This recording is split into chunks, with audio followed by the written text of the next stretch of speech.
I was born here in St. Paul. My first couple of years, we lived in White Bear with my grandparents. My mom was still in high school.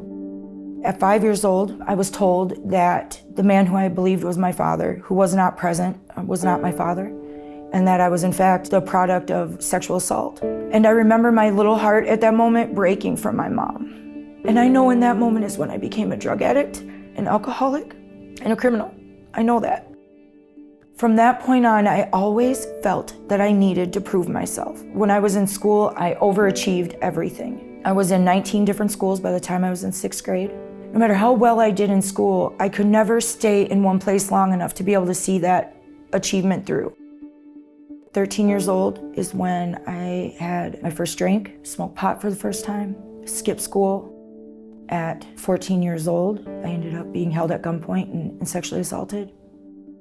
My mom called the police, and the police came and they would do nothing. I was on my own at that point. I got my first job, I got my license, I got a car, and I ended up meeting who would be my husband. I ended up pregnant within 3 months with my daughter. I got married the year I was supposed to graduate high school, with one baby and another one on the way. The next 3 years of my life were absolute hell in every way you can think of. He was abusive. In just under 3 years, the cops were out to our house over 70 times. By the end of that, I broke. I had a mental breakdown. I was introduced to meth at 21. That sent me on a 1.5 year long bender. I sent my kids to live with their dad. I was homeless. I ended up in a very bad car accident, and that started my opiate addiction. My doctor looked at me in the face and said, "You will become addicted to these."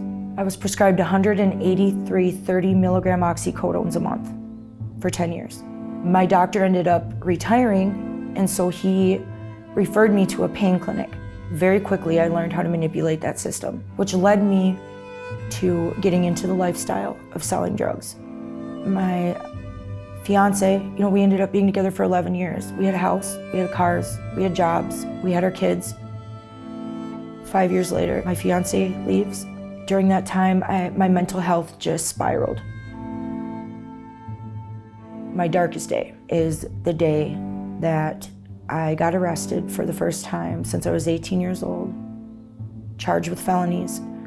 And as they're putting the cuffs on, I knew that not only was I losing my freedom, but I knew that my kids were gone. I tried my level best to give them stability. I tried so hard, I gave up. I immersed myself in the lifestyle of drug dealing, and they raided my house 3 times. The second time was due to somebody dying in my bathroom. The third time they took me to jail. And that was the beginning of my recovery. I had to fight because they were ready to send me to prison. They were done with me. I said, "Your Honor, I'm 36 years old and I've never been to treatment. Prison will always be there. Give me an opportunity to do something differently," because I knew that if I did not do something different, that I'd go right back to what I knew. So by the grace of God, what ended up happening is the county where I was housed had no obligation to me at all. I was just being housed in their facility. Did a courtesy Rule 25 for me. It was like one of the best days of my life up until that point. I got a call from Wayside 2 days before Christmas Eve. I knew it was where I was meant to go. They were so kind and loving and just welcoming.